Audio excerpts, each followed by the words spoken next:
Hi everyone, and welcome to another episode of Time Extend. My name is Adam Ismail, and joining me today is... Brendan Norrison, and hot off the heels of what has been the most ridiculous month for our Twitter ever, we thought we would have another new episode for you guys. Hopefully we've got some new listeners out there off the back of Racing Madness, and in terms of an agenda, we're going to kind of recap what actually happened during Racing Madness, and then go back to talking about two very special Dreamcast racers. It's a bit of the new as far as Time Extend goes, and a bit of the oldie, Adam. Yeah, I think after Racing Madness was incredibly exciting, and I thank everybody for interacting with it and getting excited by it and sharing it. I think we all kind of need to cleanse the palate though after that, because it was a bit of a runaway thing. Like at a certain point, it's just like, damn, like we hoped it would do well, but we never expected it to blow up the way it did. But nevertheless, I mean, that's a good problem to have if you consider the problem. And yeah, so we're gonna talk about that for a little bit. Then we'll go on to the classic Time Extend discussion, if you will. But yeah, I mean, I guess like just chatting about Racing Madness, I guess if you're listening to this and you don't follow us on Twitter, or you're not on Twitter, which if you're not on Twitter, I think you're living life the right way. That's probably a good thing. What we did was we took 32 of the, what we consider to be, or what are generally considered to be your best racing games of all time, without thinking too much about exactly what that means. We picked 32 really good racing games, and we put them in the bracket. We seeded them, and every day we would run a poll, and then it took about I think over 2 weeks to get Racing Madness to do all the voting and to get to the end. But the result was pretty crazy, because certain games, as we very quickly discovered, command a huge fan base, a bigger fan base than we even anticipated. While some other games actually didn't perform as well as we thought that they would. And that's, I guess, probably the most kind of globally viewed the general way to put what unfolded, because if you dive into all the matchups, things got pretty surprising at a certain point. Yeah, for sure. I even think in the kind of top 32 round at the very beginning, there were some major casualties like F-Zero GX, Grid, Forza Horizon 3, Midnight Club 3. It's unbelievable some of the names that went out. And I mean, I think first of all I think in that very first top 32 we started to see a bit of a stifled reaction from some people, amazed that some of these games could go out. And I always think that kind of removes the context of being a top 32 racing game anyway. That is pretty incredible when you think about it. I mean, the purposes of this list wasn't to do an empirical IGN style list where games like Forza Horizon are kind of always destined for the top 10, and we pretty much know what those 10 are going to be. This was actually started to see from the Time Extend community, which in itself, the types of racing games we see get mentioned on Twitter sometimes directly to us is incredible, just to see how niche it goes. It was really to see from our audience who liked what games, and if they had to try and guess what would be the best game ever, vote for the options they felt deserved it the most. And when you think about the matchups, in a top 32, very first round, Grid versus Drive Club, for example, is an absolute juggernaut matchup, and that's just an example of what we had to face. And I think a lot of people maybe got too caught up in the idea that the first round was a bad performance, because it's quite the opposite. This list, we didn't make it based on our favourite games, of course. It was more about what we had seen in our community, what we see people talk about a lot and interact with a lot, and I think that's why some people maybe who didn't follow the account beforehand were a bit surprised at some of the games chosen, or a bit surprised that their favourite maybe didn't win in that first round. I think it's important to realise this genre is so wide and varied people love so many different kinds of games. There are certain influencers out there supporting certain games. And yeah, it was an absolute perfect match for chaos. And once it started to pick up traction, it was hard to guess what was going to happen, because I don't know if you agree, Adam, but I feel as if we had the same level of interest that we had at the very end, at the very start, I think some of the games that went out in the first stages could have actually made a push towards the final even. Yeah, because the very beginning was pretty much just a small number of people voting, and then by the final rounds we saw the vote counts go up, 5 or 6 times compared to the beginning. The final rounds also, especially the last one, was a 2-day thing, so that allotted some more time for voting. But yeah, I mean, there were definitely some comments about like certain choices. The biggest one, especially early on, was why is GT3 and GT Sport on the list and not GT4? And I mean, questions like that. There were some questions as to why like Need for Speed Underground wasn't represented. With a list of games that is this small, you kind of, because 32 games, again, as you say, like it seems like a lot, but it really isn't. You kind of want to represent different eras and different, kind of flavors of certain franchises. So, the thinking with like GT3 versus GT4 was kind of like, GT3 was like an earlier game, and also it was kind of the one where Gran Turismo really exploded. I mean, Gran Turismo exploded from the very beginning, but like GT3 is the best-selling game in the series. I think the second best-selling game on the platform, second to GTA 3. Like, that was the one that everyone had. And so that was kind of like Gran Turismo's like legendary watershed moment. And then like, if you're a fan, you play GT4 and you probably like GT4 more, and because GT4 had more of everything, but like GT3 is the one where it kind of crystallized that. And so like, that's why I picked GT3. It's one of those things. I mean, Brenda and I can tell you it wasn't like the games that weren't on the list were ones that we hated. Like, we had to lose so many of games that we personally liked. Like Sega Rally Revo was originally on the list because it's one of your favorite games ever. Sure. And we got rid of it because it just didn't make sense, and we wanted to represent. I think we replaced that with like Driver San Francisco, just because, again, we wanted to get like diversity in there. We wanted to get different franchises represented and stuff. So that's just kind of the nature of a thing like this. And as I said in the in sort of the post that I made, that was, I don't think it was on Time Extend Twitter, I think it was my personal Twitter, but like, this is not a scientific process, Exactly. It's just something people get a kick out of, and so we did it. That was it. It wasn't, it's not something you need to think too hard about. I mean, the final round, which we haven't said on the air, but it was Need for Speed Most Wanted 2005 versus Drive Club. Now, those are both fantastic games. That's why they're on this list. We love them both dearly, but and I think early on I envisioned that Need for Speed Most Wanted, even before like before there was the clear support from it. I think we all knew that Most Wanted had the staying power to go deep. Eventually, very quickly it became clear it was going to go all the way. But like Drive Club, I never would have imagined. I mean, Drive Club was like the 7th seed in its respective region. It went up against Grid, and it lost to Grid, which I thought was unthinkable. And then, it beat Grid, and then it beat Daytona USA.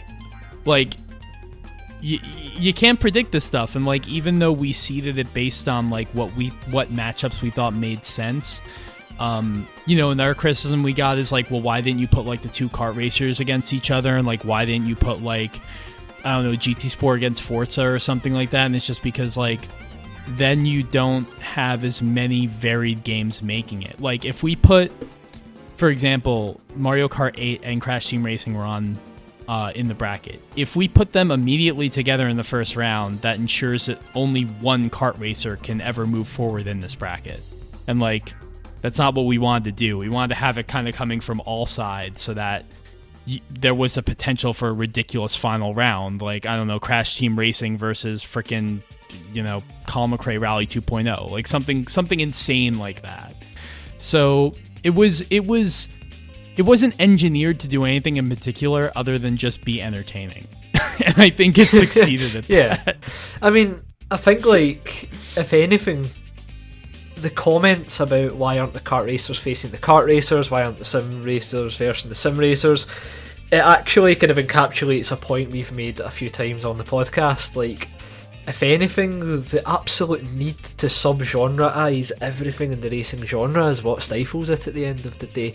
The need to make Drive Club a simcade by definition, that type of thing, ultimately, it doesn't help a genre that really needs to try and kind of identify itself differently. I mean, you think about it, if something like Auto Modelista came out nowadays, what would people be determined to call it? Like, it's handling the handling aside in that game, just like people would see that right away and they'd be immediately like, oh, this is simcade because it's harder, or oh, this is an arcade game because it's easy. Like, I feel as if there is that kind of general attitude to racing games nowadays where we try and either discredit a game based on stupid parameters or try and give it more justification because it happens to simulate tyre temperatures at Spa. Like, I feel as if we get lost in these intricacies that ultimately don't matter when a game like Daytona is still shit hot, and that's ultimately what we wanted to prove through the bracket. I think it was more to do with what games in here stand out enough that people are willing to vote for it. And if we're thinking about a standout performer from the bracket, for me, I was amazed at PGR2 how far it got, because it beat Mario Kart 8, right? And a lot of people might say we don't have many fans who like kart racers, but I don't think that's inherently true. Like, I think Mario Kart would have been a stick-on from that before the polls happened. And then to beat Dirt Rally 2.0, which that was insane. I mean, that game was flagged by the official Dirt account. Yep. And I'm still amazed by it. And when people asked why we didn't have Blur on the list, there's your justification. I feel as if Split Second won a poll against Blur and Mod Nation Racers way back on the Time Extend Twitter account in May, when we were celebrating the anniversary of those games. So that's why Split Second was chosen as well. But even here, if we're thinking about Bizarre Creations and the legacy they've left, PGR2 beating Mario Kart 8 and Dirt Rally 2.0 and then only losing to Most Wanted 2005, that's my performer of the bracket. And the thing is, it didn't, like, it lost to Most Wanted 2005 because everything did, but it didn't lose by that much. Like, it kept it way closer than Outrun, it kept it way closer than Wipeout HD Fury.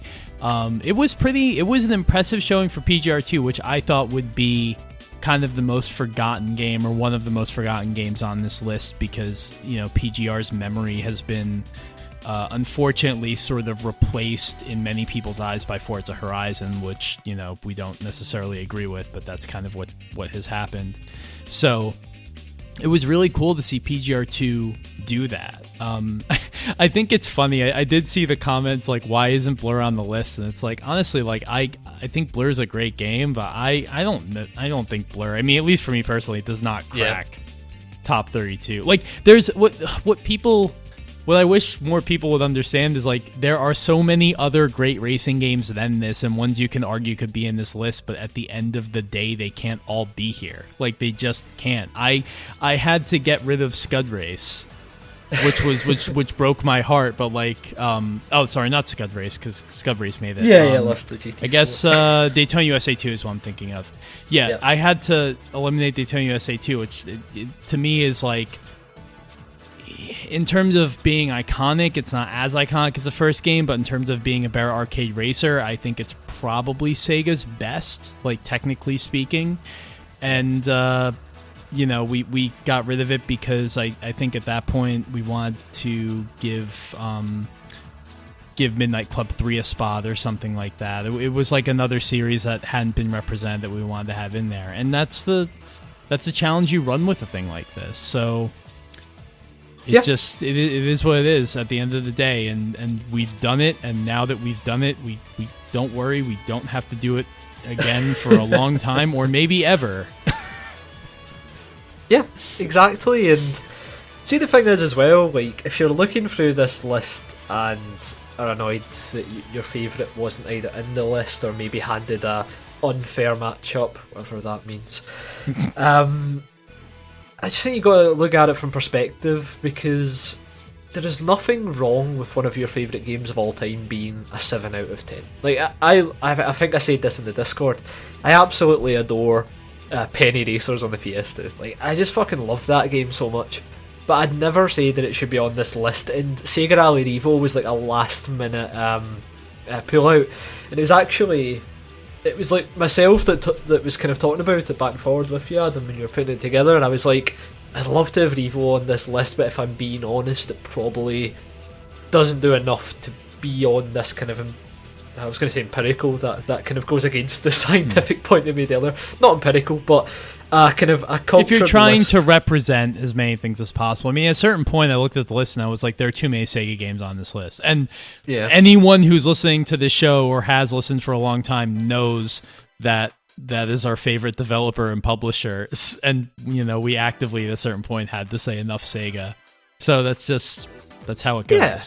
I mean, and if you think about it, right, the best exemplification of why this bracket did its job, the top 16: Gran Turismo 3, Sega Rally 1995, Burnout 3, Ridge Racer 7, Need for Speed Most Wanted, Outrun 2, Dirt Rally, Project Gotham Racing 2, Ridge Racer Type 4, Colin McRae 2.0, GT Sport, Burnout Paradise, Ridge Racer 5, Driver San Francisco, Daytona USA Drive Club. If you had that as a library of racing games, like, you're pretty much ticking every box possible.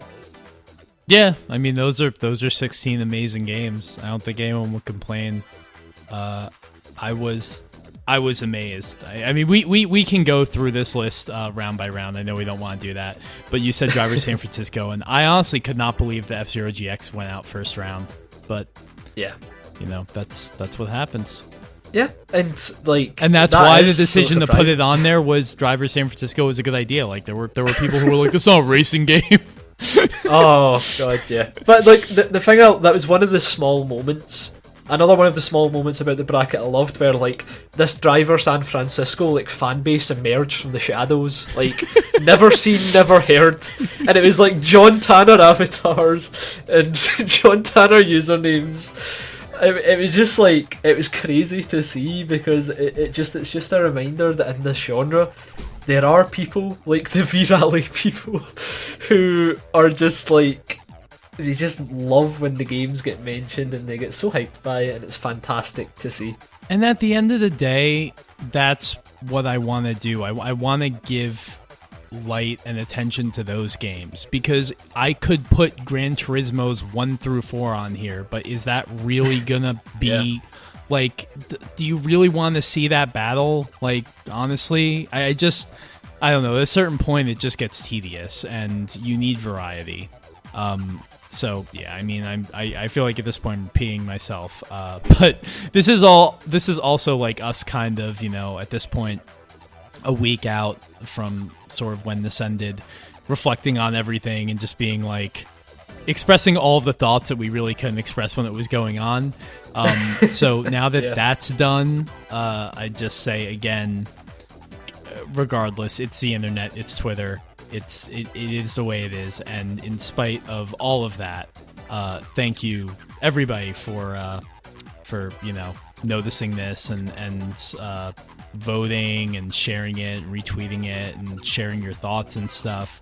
I know that we at this point are kind of like all hot takes out and everything. And I know that these discussions of this game versus that game have gotten old. The bracket is over, so we can move on. But we really appreciated it when it was going on, and it, you know, got way more attention than personally I ever expected. So thank you for that. Yeah, exactly, and I totally echo those statements. We've also had some fun interactions with some of the more kind of storied racing game influencers and content creators as a result of this.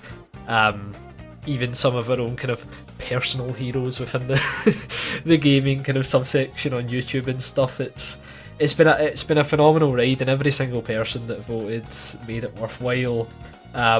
And more than ever now, we're seeing people kind of tag us and cool stuff. Like, it's so great when you see people playing like old racing games maybe that were on this list with their CRT out and stuff, and they're like tagging Time Extend.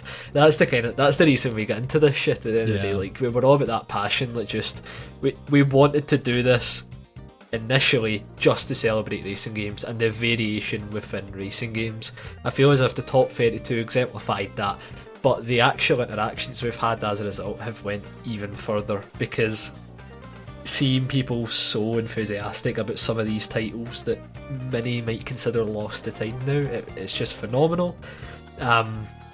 And yeah, we're building up to that big 50th episode, Adam, and I feel as if right now it's great seeing all the interaction and stuff, because this year, as in general, we'll do a year review at the very end, of course. It's just been fantastic, the amount of people talking to us, showing us cool racing game facts, that type of thing. It's just brilliant. I feel as if Racing Madness was a nice example of that. Yeah, definitely. And now, if you're listening to first time, thanks for putting us on. And now that we have you right where we want you, we're going to talk about Dreamcast racing games. Yes, this is the end game. We're in the end game now.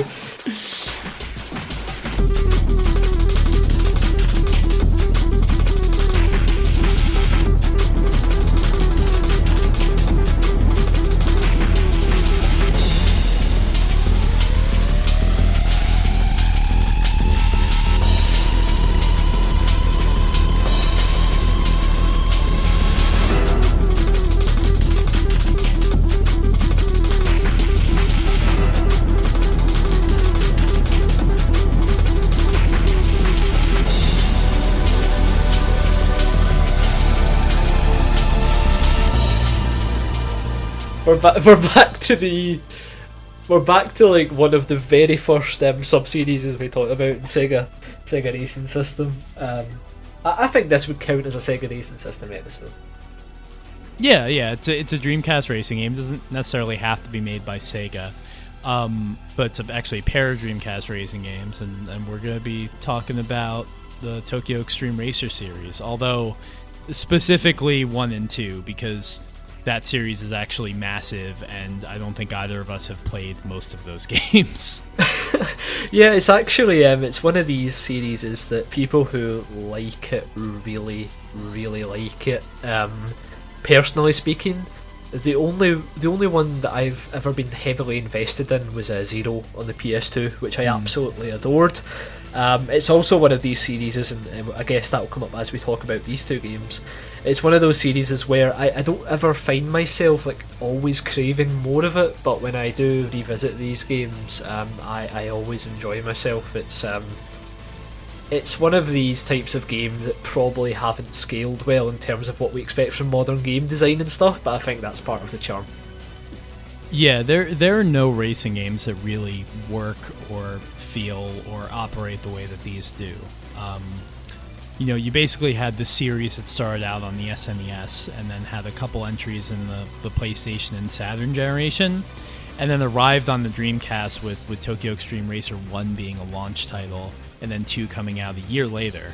And even though the series is very iterative, the development, kind of watching videos and comparing both games, because I have 2, but I never had or played 1, and Brendan, you have 1 and don't have 2, so we can kind of fill in each other's gaps of knowledge. But like when I look at videos comparing 1 to 2, it honestly amazes me that it was just a year in between the development of these games, because they look, not quite a generation apart, but 2 looks so much more visually stimulating to me, even though it's probably the same game under the surface.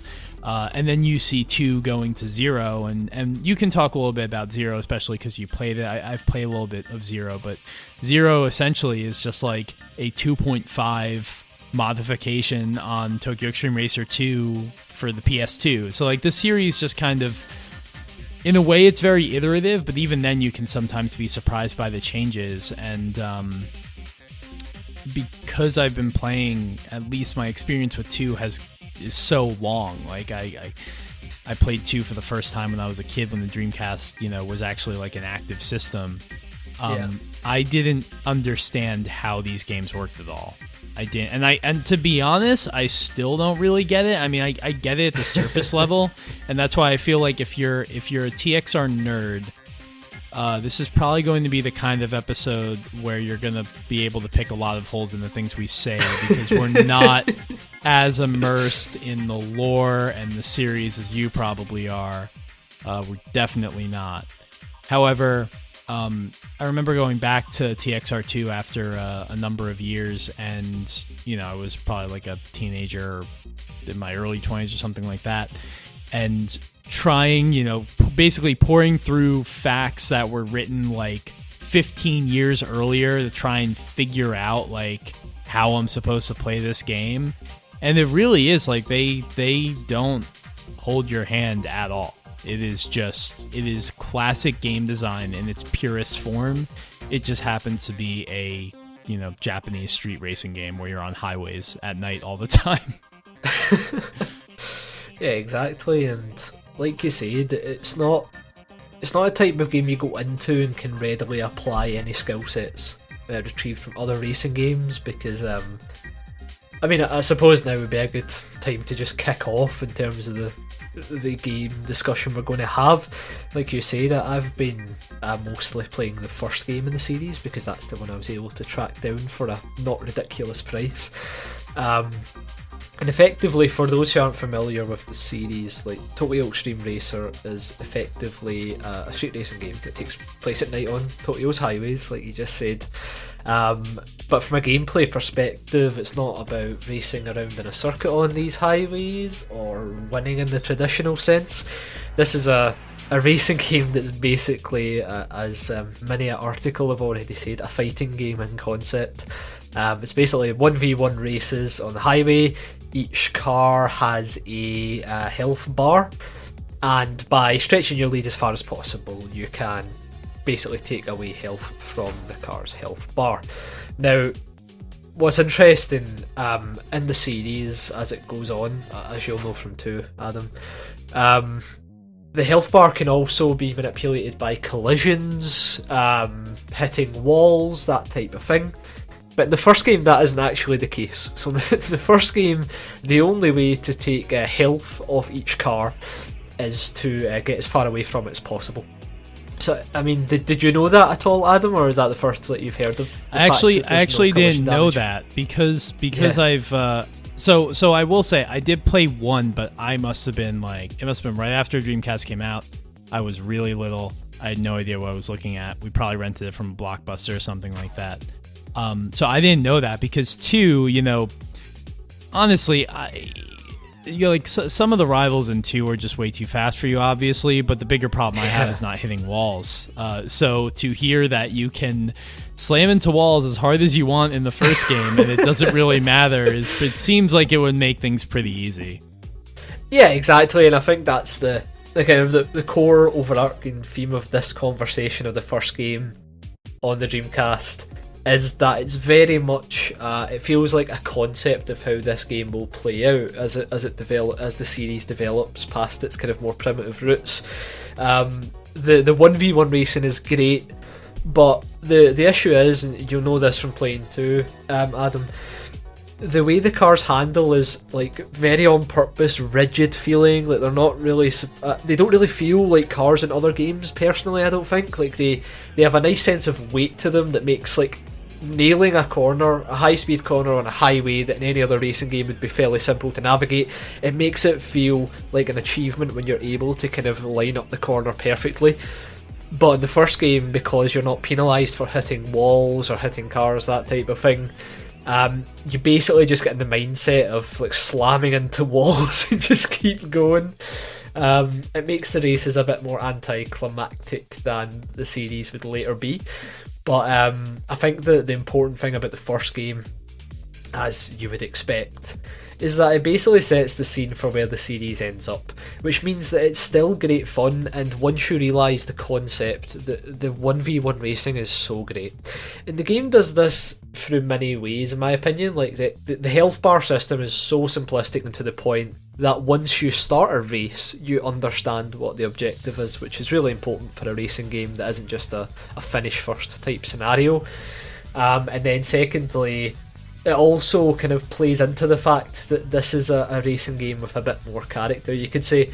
by having like the kind of the player character has a title, and as you race through the game you get a better title, but importantly the rivals that you face and subsequently the boss cars later on in the game also have their own kind of clan, their own title themselves, and it just makes for some great laughs playing this game because some of the names are like ridiculous. The way the boss cars kind of approach you from behind and flash their lights when they want to race, just that you would do to one of the more lesser rivals. It's just a really fun experience, and one that really does feel very Japanese in the best ways possible. I think Tokyo Xtreme Racer manages to have this character that other racing games don't have, even from the very first game in the series. One of the things as well that really stands out to me, and kind of enhanced my knowledge of cars even as a kid, is the fact that there aren't officially licensed cars in this game technically, but the cars' names are actually the way they would be referred to by the chassis internally by each company.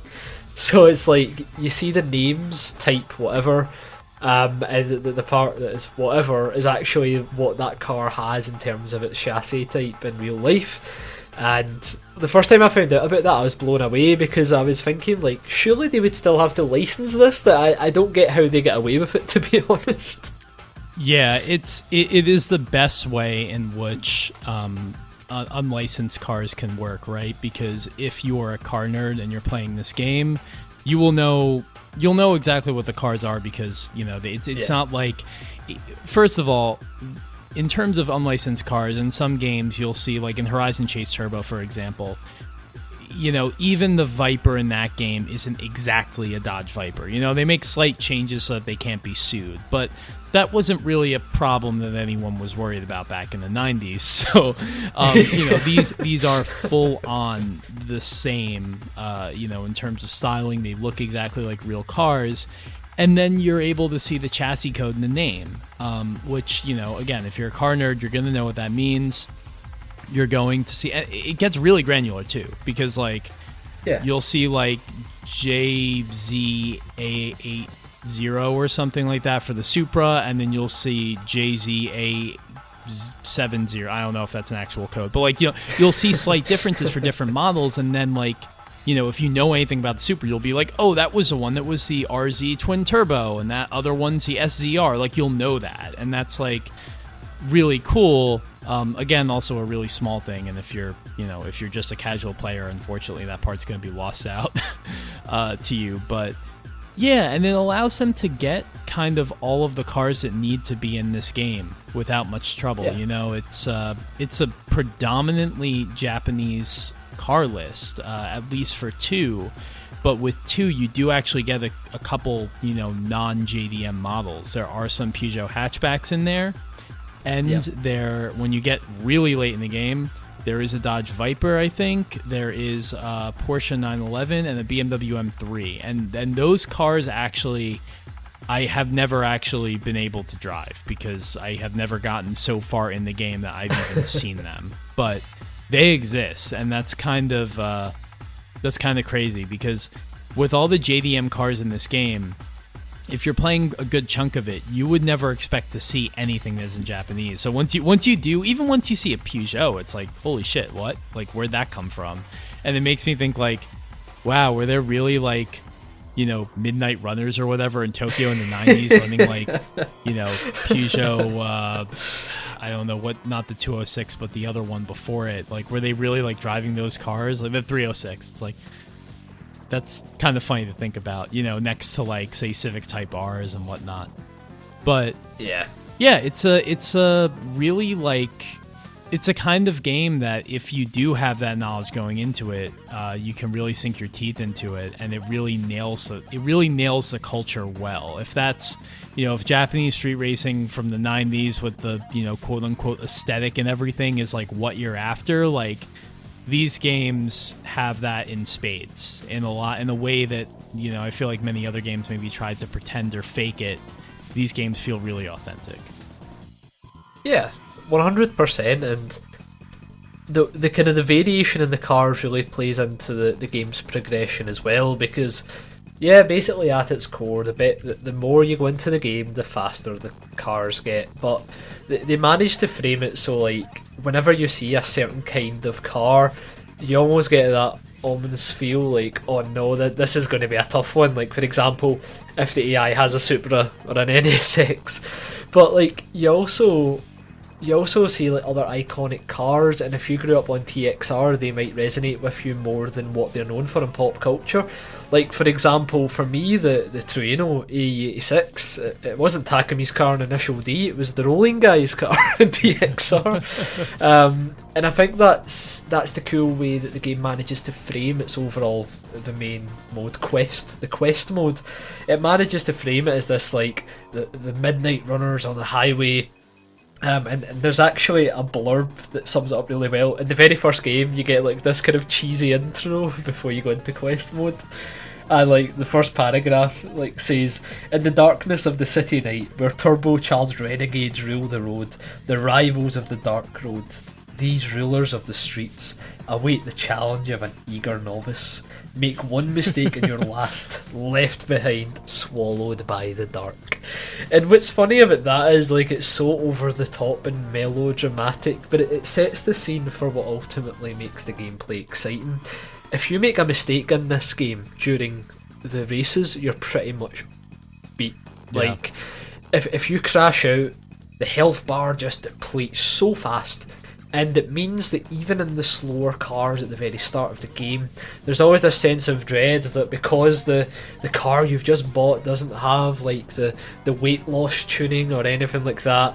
Like if you even slightly miscorrect your steering and the car's body weight shifts in a way that's like irrecoverable and smacks like a passing by truck or hits one of the road markers in the tunnel, and your race is ruined, it creates like a nice, exciting atmosphere to the races regardless. Obviously at the very start of the game it's incredibly easy in pretty much all of them, but especially the original, with the being able to wall ride and stuff. But like, as soon as you start to kind of get actually challenged and you run into some areas of traffic and that type of thing, especially when you're looking on the mini-map and you can see there's a junction coming up, that's always a bit of excitement because the corners are a bit harsher, there's a bit more traffic in those areas. The game does a good job of making what is essentially a glorified drag race with the occasional turn very exciting and different to play. And I think that's one of the reasons why even the original on the Dreamcast is one of my favourite games on the console, because there really is nothing like this, and in my opinion it's achieved by making the cars handle so uniquely. I don't think this type of game would work if the handling was as tight and controllable as most other arcade racers. The reason it works for me is the more that you climb up the speedometer, it is a bit boaty physics wise, you could say, once you start to get higher speeds. But it just, like, every time you turn the steering wheel even a little bit, it seems like you're taking a risk at a certain point when you're in those faster cars. Yeah, it adds to the drama. And, yeah, you described it perfectly when you said, you know, even though a lot of these roads, it feels like a drag race with a turn or two in them. I am afraid of turns in this game in a way that I don't fear corners in most racing games. Tokyo Xtreme Racer really makes you dread a turn that you see coming up, because there's especially one part of the highway loop that I think is in both games, and it's just a very, very, very long straight line. And anytime I am battling a rival and we're coming up on that, I'm so excited because I'm like, I'm going to be fine. Like, if I can I have the horsepower advantage, like if I can just get around them, I can really do some damage here, because at the end of that very long straight line is a very tight corner and the bridge, and I'm definitely going to lose it there. So yeah, I mean, it all works very well. You know, you feel like the game, the handling model is strange but weighty, and I appreciate that about it. It's a little understeery, but I do like how dramatic it can get, and it works well for the kind of game and the sort of roads that you're on.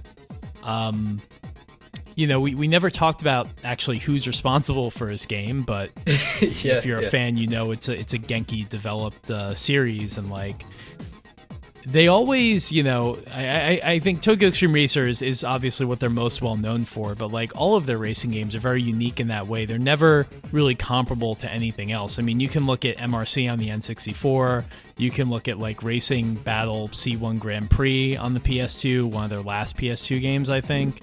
No one really ever does it like them, and this is probably the most exemplary of that. And it's something you also see reflected in sort of the system of progression in this game. So, like as you were saying, Brend, you have these battles, but there is sort of this invisible tree of enemies that you don't even really know exist. I mean, you go up against someone and they have a name, but everyone's part of a club. And once you defeat enough drivers in that club, you might face a mid-boss. If you beat the mid-boss, you might face a few more enemies or something like that, and then you might get to an actual boss. The thing is, the game doesn't tell you any of this, so you pretty much just have to, like, sort of feel it out. Be like, oh, I've beaten 2 people from this club, so I guess, if I see someone else that I haven't beaten, which would be marked on your map, then you know that that's, like, a big opportunity. But you also have to remember which clubs they're from, and then, like, there's the added challenge of, like, if you, for example, face a mid-boss and you lose, that actually sets you back in a way because, like, you either may not be able to face that mid-boss again, or if you beat the mid-boss, you might be able to go straight to the actual boss. But because you lost to the mid-boss, now you have to face other enemies before you get further. So it's just, like, it is a mess, and they don't tell you any of it, and that's probably the biggest issue I have with this game. And it's not so much that, like, I guess objectively you could say it's bad game design, because unless the player really wants to get into the lore and explore this stuff, they won't know. But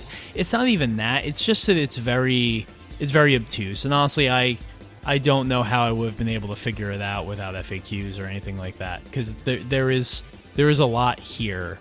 And I guess it speaks to the power of the series and the love that people have for a series, that, like, there are people who will respond to us on Twitter who will make references to certain enemies in the game, and I'm just like, how do you remember that guy out of the 370 drivers that are in Tokyo Extreme Racer 2? Like, I don't know how people have this, like, incredible, like, database, like, memory for all of the individual characters in this game, because it floors me. But again, I think it's just a testament to how powerful it was. I think as well, like in the very first game, you have these other drivers, the other clubs, but there isn't too much distinctive beyond the kind of logo, the name, and the car. But as the series progresses, it starts to incorporate driving characteristics into the actual drivers as well. So, like, if you look at the bio for some of them, it will say, like, known for his reluctance to take corners at high speeds. So they could be, like, comically fast, like cars in straight lines, and then they get to the corners and just basically come to a standstill, and then in, like, Angelus and Ridge Racer fashion, just, like, fucking floor it on the straightaways and catch up with you again. And there can be loads of, like, silly stuff like that. Even, like, this type of game, I always, in my opinion, it's, like, perfect when you're kind of a child playing racing games, because you don't care enough about an actual story, but little bits of lore here and there are what make games memorable. And even just silly things like the edgy guy that has the fully blacked out car with the red rims and stuff, like, you're just like, oh, it's so cool. And he only appears at certain times a day.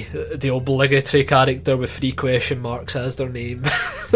There's loads of little elements like that would become a bit more prominent in the later games, and I think that's where Genki deserved plaudits, because in the first game, the gameplay loop is great, minus the lack of collision and environmental damage, which takes away a lot of the drama, and the introduction of clans and characters and player titles is great, but it kind of lacks that little bit of polish that they then add in the subsequent games, giving them these characteristics. And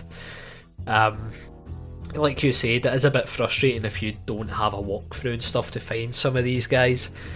But there's other elements as well that I really appreciate, where, like, Rolling Guy are one of the first, like, clans that you face throughout the series. And then I think it's in Zero. One of the members of that clan is actually one of the like final bosses, but he's still using the fucking the Traino. It's just been like modified to shit, and it's just funny because you've been versing these guys with like fucking 3 ace cards as their clan logo, a skeleton, all this stuff, the famous angel with the scythe, and then it's just like the big smiling rolling guy icon appears, and it's like, is he in the right place?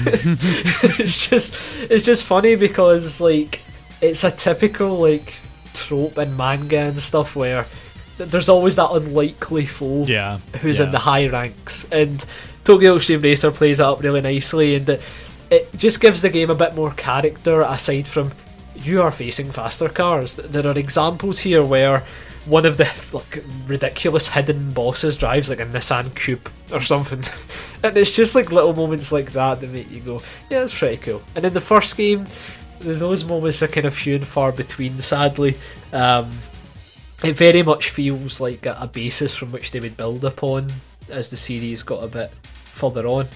But even still, like, I just really love this game, and it's just a shame that something literally as small as not having damage for collisions ruins a lot of the drama and excitement that the series should have, because, like we've talked about, the scariest thing in Tokyo Extreme Racer is taking any given corner, and you kind of remove that when, so long as you kind of have the right trajectory, you can kind of hit the wall and continue on. Yeah, and I guess with that, like Tokyo Extreme Racer 2, what I've noticed, I mean, I didn't even realize the lack of damage when you hit walls in the first game, but in addition to that, there does seem to be more fleshing out of the rivals and stuff like that. There is a section sort of the menu where you can read about the rivals and kind of learn what their characteristics are.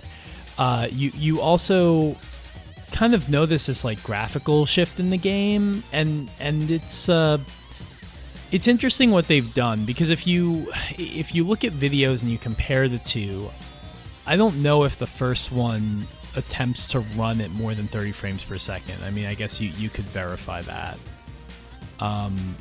Yeah. But the second one sort of has an uncapped frame rate, so sometimes it's very, very smooth, and sometimes it literally slows to a crawl. I mean, just like if you're racing someone and you come to like 2 or 3, sort of vehicles on the road, like, just cars, traffic on the road, that can be enough to just totally just slam the game down to a couple frames per second.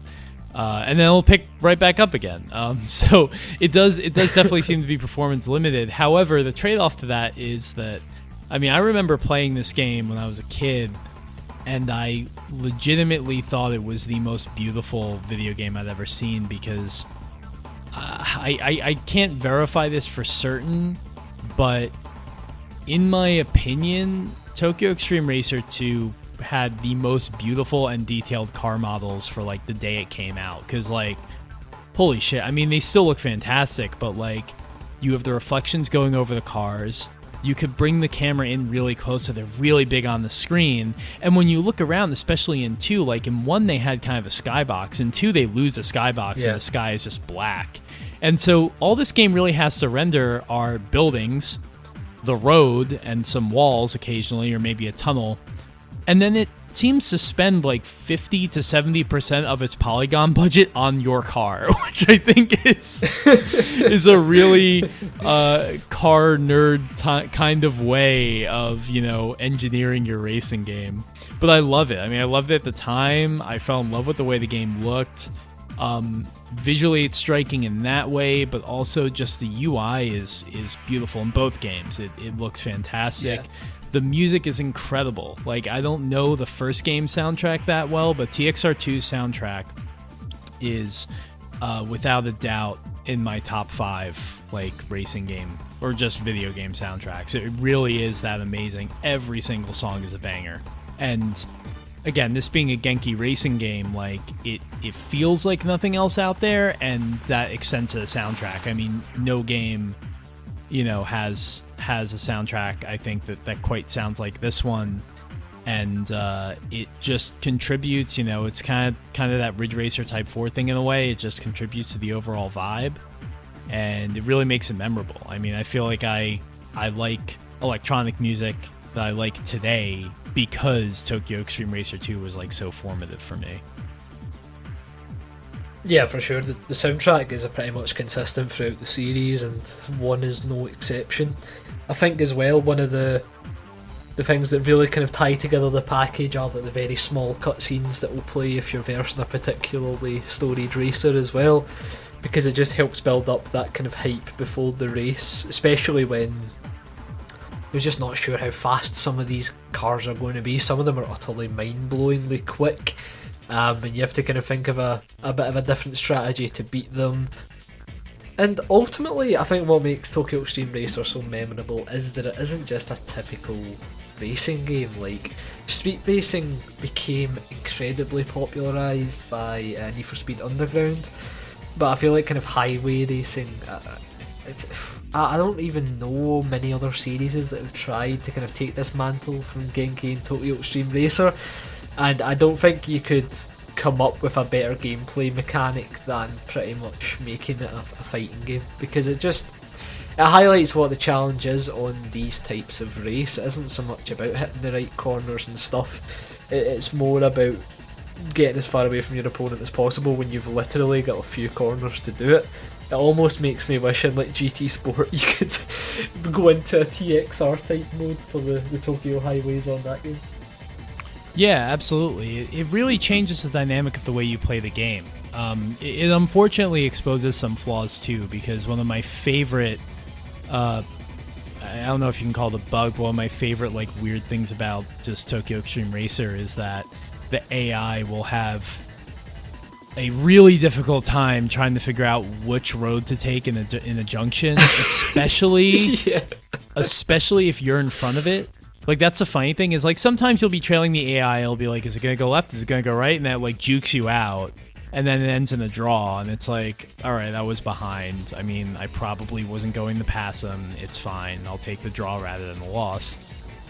But if you're in front and the dude behind you doesn't go the same direction as you, especially if they have all the time in the world, because that will happen. It'll be like you'll have a massive lead, or a lead that's not so massive. Like, the AI obviously knows where you are, but like it could see where you're going, and yet it will still choose the other road, or it will choose a road that is locked to you, which is especially a problem in 2, because I mean, I don't know how 1 works, but in 2, basically half the map is locked for most of the game. So when it goes the wrong way, you're just like, what the fuck? Come on. And then you can't re-challenge them because they're on a different road. So it's just, that is probably one of my favorite awful things about this game, because at a certain point you really feel like it should have been addressed, but it just like never was. And so you can just get into these ridiculous situations. Sometimes they'll just slam into the middle of a junction because they can't make up their mind. It's really funny. Yeah, and especially like in the later games as well, because of that damage on collisions. Sometimes you'll be in first and you'll just see like a massive chunk of their health bar deplete, and you know exactly why it's happened. Yeah, I mean, I always got so happy anytime I saw like the driver in front of me like crash into one of those yellow trucks or hit, just like a car just on the highway. It was always a great moment for me. I mean, I will say, in terms of AI, the game does kind of feel unfair, because there are some cars that are just going to be way faster than you, and you know it going in. Like you said, when you see the Supra, when you see a really souped-up RX-7, in my playthrough, I still have like a Lancer Evo 5, and like if I see those other cars, I know it's over for me. But they can also take corners way faster than you, which kind of feels unfair. Like, I notice that a lot. Like, I feel like all the AI cars have way more grip than you in this game. And I think in classic racing games, that was not as much of an issue. It was pretty much always assumed and obvious when the AI was cheating. But I think today, like, the idea of the AI having a not authentic or genuine advantage over you in a way like that is a little bit more frustrating than it might have been back in the day. I mean, when you're a kid, you would have just been like, oh, he's really good. But like now you can kind of like see through the bullshit, and you're just like, damn, well, I will never be able to carry an extra 30 miles per hour through that corner. That's just not going to happen. Yeah, exactly, and I think that's why if you've never played these games before and you're maybe interested after hearing us talk about it, try and go in with the mindset that you're playing a game that happens to be based around racing as opposed to a kind of traditional racing game, because like you said, there's a lot of gimmicks at play here that make for a fantastic fun experience. But it's not something like you can play and rely on your racing ability a lot of the time. It is kind of a skill in the game to kind of guide the AI cars into other trucks and stuff, and the aforementioned junction madness can be incredibly frustrating, especially if you're versing one of the later bosses. It's a very fun, very Genki game, and I think that's an important point because I think on the back of TXR, people think like Genki are these like forgotten heroes of the racing game development scene, but through other projects they've tried to do outside of TXR, they've had kind of middling results, like Daytona USA 2001. I think like they know the exact handling that makes TXR work, and I think that's evident from the first game onwards. But I don't think like you could ever say I'd like these guys to make a traditional racing game, and it's good because TXR isn't that. Yeah, I mean, all they ever really make is weird stuff, and this game is very weird, so it definitely fits that bill. And there was something else I actually wanted to say about these games that's totally slipping my mind right now, and I hope I can remember it. But yeah, Zero was always a weird one to me. I might actually have that game somewhere. I need to look. I remember I really wanted it when I was a kid and I got a PS2 because I had enjoyed TXR2 so much. And I don't think I ever had it when I was young, but when I was a teenager, my friend had it, and so I basically stole his copy. That might be the one I have somewhere. And I put it in, and I was kind of disappointed to find that it was basically just TXR2 again, with seemingly really no changes aside the UI looks a lot worse in my opinion, and the music that I loved from TXR2 in a lot of cases has been remixed to be worse. It's one of those situations where it's like every decision you made here is not really flying for me. But the one thing actually, okay, so this is what I wanted to say earlier, is something I really loved about TXR2 is it has that sort of Auto Modelista quality to the car modifications and the upgrading. And what I mean by that is just like all of the parts that are on offer, I don't really know if they're real or not. They're definitely not licensed. But there's some, I mean, you know, you'll have maybe like a selection of like 5 different bumpers or you know, 5 different side skirts or hoods or whatever for your car. They all look amazing. Like that's often the issue I run into with Forza is I feel like all of their aftermarket parts look like crap, and all of the aftermarket parts in this game or in these games just look really, really good. Like it was really one of the first games I ever played where I was excited to modify my car, and I just thought that was like the coolest thing ever. Like you can make some amazing looking cars in this game. You know, it's not very. There's no livery yet or anything like that. I think you can put a sticker on your car, but that's about it. It's not that deep, but it is very simplistic. But like I just remember like there's certain body kits that stick out to me, like what you can put on like the S2000, which was like one of this game's like kind of cover cars because it was like, you know, new at the time, and I just remember some of them looking absolutely insane. So I think that's another way in which this game really nails the cultural aspect of it. And one of the sort of things that I really miss about Tokyo Xtreme Racer, I wish we had a game today that really tried to approach that sort of that vibe and that aesthetic and that time and that culture. Like it's really been missing, and you know, I don't think Genki is. I think they tried doing like a mobile racer recently, and it didn't really pan out, and I think it ended. I don't think they're in position to do that, but I hope somebody is. I know there's that Night Runners project. Yeah. that might be that sort of thing, but I don't know enough about it to say.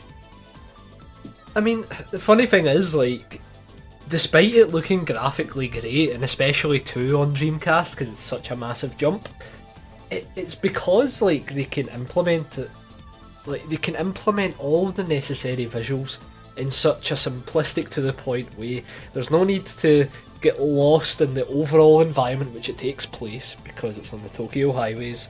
There's no like ridiculous kind of environmental effects to consider or anything like that. All you really need are the highway loops and the cars, and you can make a game that looks fantastic so long as the simple visuals that are on display are nailed properly. And that's what I really love about this game. It felt so mythical playing through it because just something as simple as the boss car approaching you from like behind once you'd finished another race, the way that it used the flashy visuals to its advantage was really cool. You were saying about like the fact that you can customise the cars being important in this game and how it represented the culture, and it's so true. Like every single rival in this game has a very distinct car that, well, you're playing through it anyway, you'll instantly recognise and be like, right, that's the mid-boss I lost to last time and he's back for more. But instantly you're put in the mindset of I want to beat this guy, and it's something that I don't think racing games do enough outside of liveries. Like take something like Forza Horizon, for example, where the AI cars are just so like lacking personality or anything that makes them distinguished. Compared to like Tokyo Xtreme Racer, where it's like every single AI you race in this game is its own character within this universe, and it isn't told through an over dramatic backstory or anything like that. It's something as literally as simple as this is his symbol, this is his car, and this is his driving style. That's the 3 core elements of every single AI in Tokyo Xtreme Racer. And when you combine that with the very mysterious nighttime driving and the kind of emphasis on just flashing your headlights to start an event, like everything is just so well defined within that game, and the culture of highway street racing, it just makes it a fantastic experience to be part of. And it just goes to show, like, you can cram your game with as much of everything as you want, but if you don't nail the core fundamentals, in the case of TXR, the car customization, the quest mode, then ultimately it will always pale to games like this when it comes to being engaging. And I think that's where TXR on the Dreamcast really shines, because everything just feels so well polished and thought out that it just makes it a fun experience to play and be part of. It really is a paramount example of doing amazing work with just sort of a limited, set of assets and just game design. Like, it's very straightforward, as you've said. And yeah, I mean, essentially you're racing in a tube.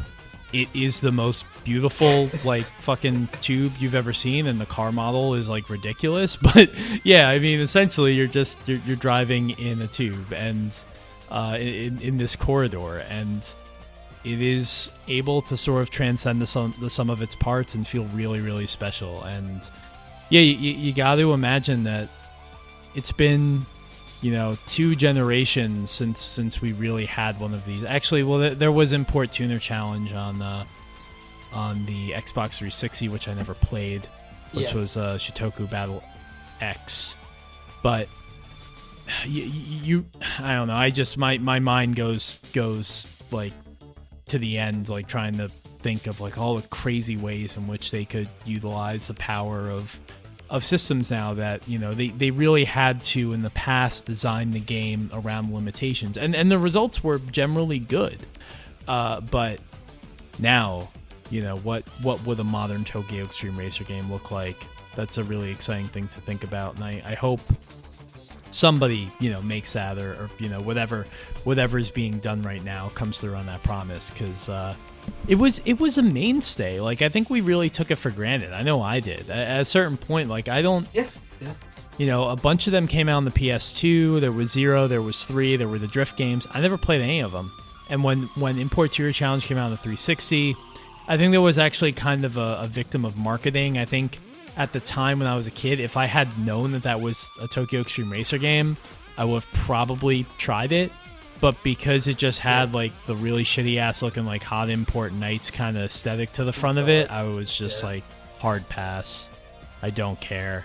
It was the same with Street Supremacy on the PSP as well, published by Konami. Like, I when I bought that game, I didn't know it was Tokyo Extreme Racer. I remember like watching like a fucking 240p preview video on GameSpot back in the day, and I was like, oh, that reminds me of Tokyo Extreme Racer, I'm going to play that. Bought it, turned it on, and then when I seen Rolling Guy, I was like, wait, what? This is a DXR game? And yeah, that's pretty much a port of the very first game, or it feels that way anyway, if I remember content-wise. Yeah, that's what people have said. It's funny that's another game that like I remember when it came out, and I probably should have tried it, and I didn't. And the PSP is such a has been said to be like kind of such a console or a system of parity with like the original Dreamcast, because you also had the Crazy Taxi ports, you had the Power Stone ports. At a certain point, the PSP almost became like the Dreamcast, like but in portable form. And so it's really appropriate that those games landed there. But Wikipedia actually points this out, and I need to find the line. So I mean that is a port of the first game, but the Tokyo Extreme Racer series. Yeah, okay. So it's actually the Wikipedia entry is pretty dense. Whoever did the Shitoku Battle Wikipedia page deserves some credit. Because under the franchise section, it says the series is known under many names through localizations, such as Tokyo Highway Battle when published by Jalico and THQ, Tokyo Extreme Racer when published by Crave, Tokyo Highway Challenge and Import Tuner Challenge by Ubisoft, and Street Supremacy when released by Konami. So this series has been published by like so many different publishers. It has had so many different names on it, which is... It's kind of sad that Genki had to go to these ends to just get their game out there, but also speaks to the staying power of the series at the time, because they were able to pump them out, and they were always ultimately able to find a publisher to do it. And apparently, I didn't know this because, like I said, I barely played the game, but the theatrical trailer of the first Fast and Furious movie and the 10-minute Tokyo hardcore documentary, I don't know what that means, were in Western editions of Shitoku Battle Zero. What? I can't even remember that. I don't know. Maybe it was American versions and not PAL versions, but yeah. Wow, that's so. You can watch a trailer for Fast and the Furious in Tokyo Extreme Racer Zero, and I remember the first game was sponsored by Import Tuner, right? I think Import Tuner. Yeah, it was magazine. Indeed. It's pretty heavily featured. Yeah. And what's the name in Europe? It was Tokyo Highway Challenge, right? Yeah, they changed it. It was Tokyo Extreme Racer. Well, sorry. So it was Highway Challenge, and then by Zero, I think they changed it back to Tokyo Extreme Racer.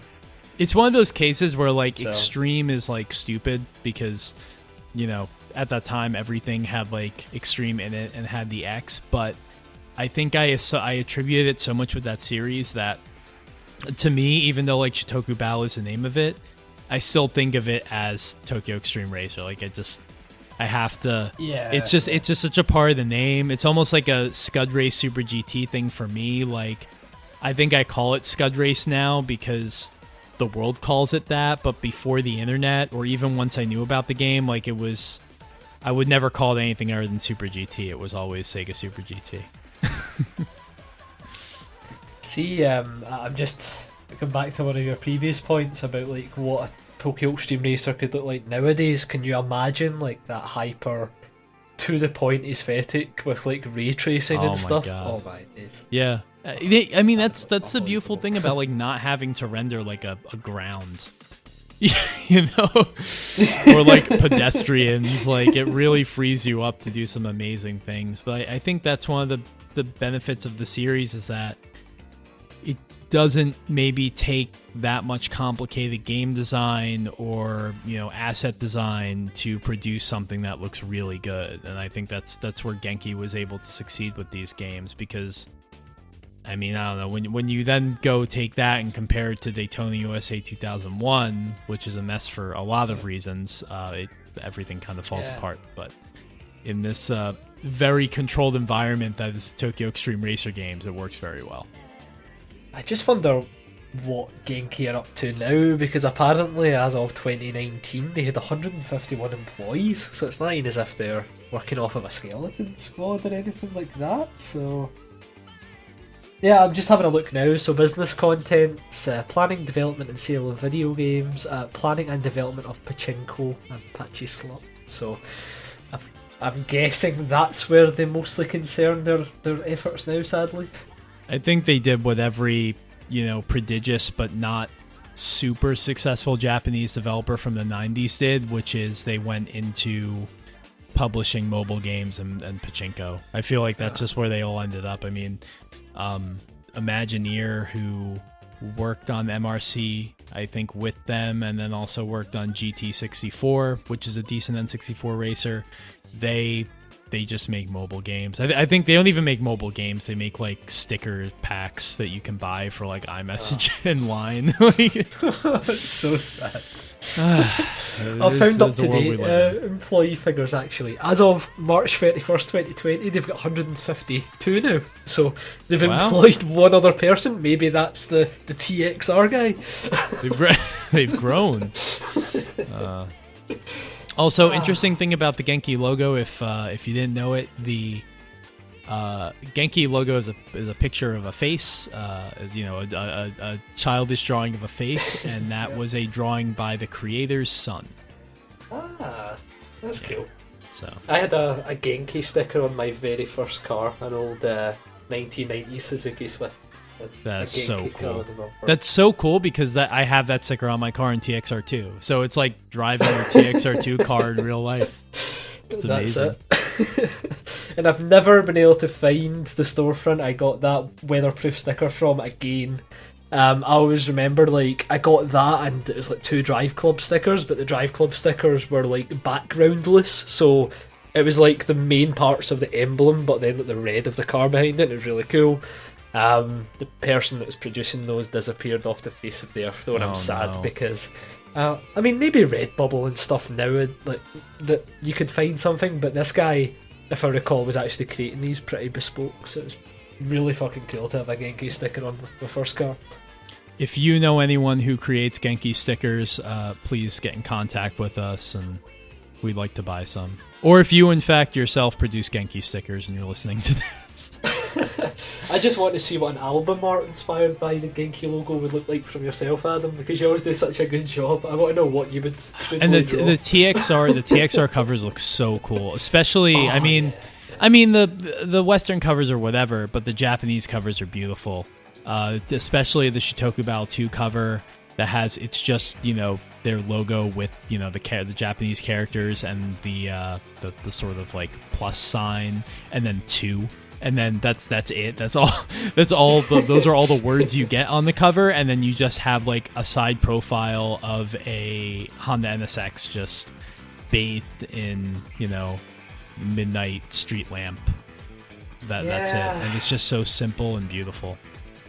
I think the problem with the Western covers is that they tried to make it look evidently based on that Fast and Furious trivia, look kind of similar to the kind of street racing theme that was relevant at the time, but although in some of them, like Tokyo Extreme Racer Drift, it's just very crude 3D graphics. They're really bad. I mean, I think the Tokyo Extreme Racer 2 cover, even the Western one, is pretty good because it's just an NSX and a Supra just kind of going through a corner, and the NSX is like drifting, and it's all like assets from the game, but at a higher resolution, everything, so they look really crisp and beautiful. It's almost like a CGI render, and yeah, it's a good look. And the cover of it has a quote from GameFan that says, "The undisputed king of Dreamcast racers."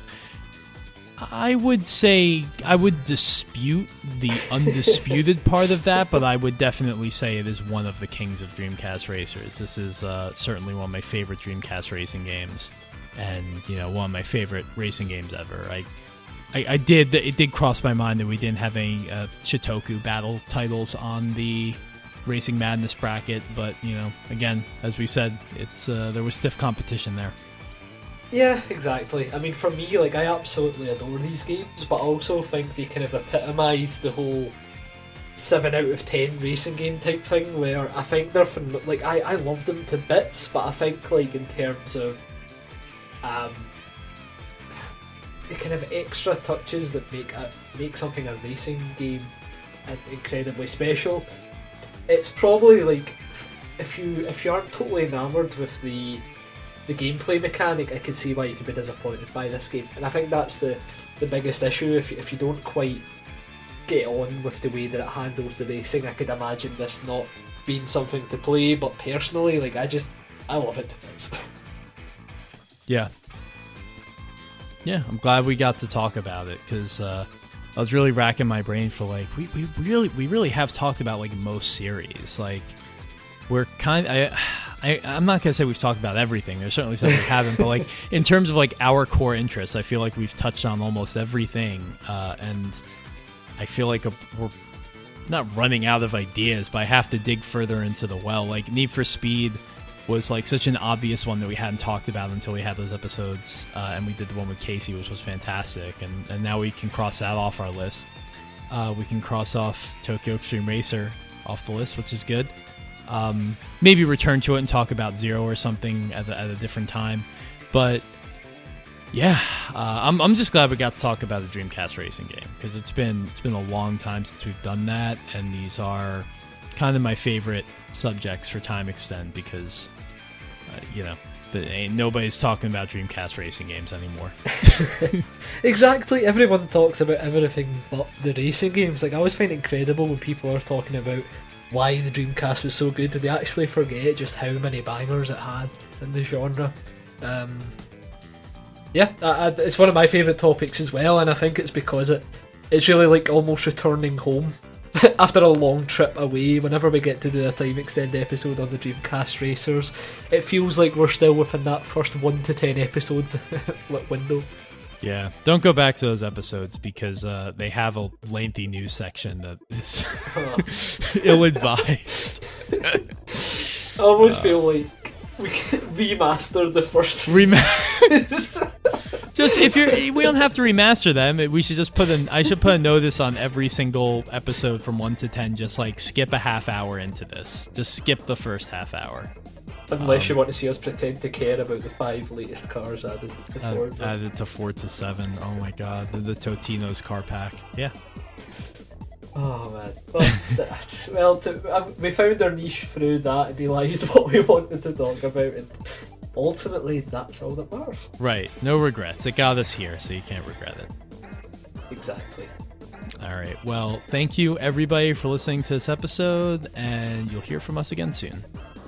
Thanks for listening, guys.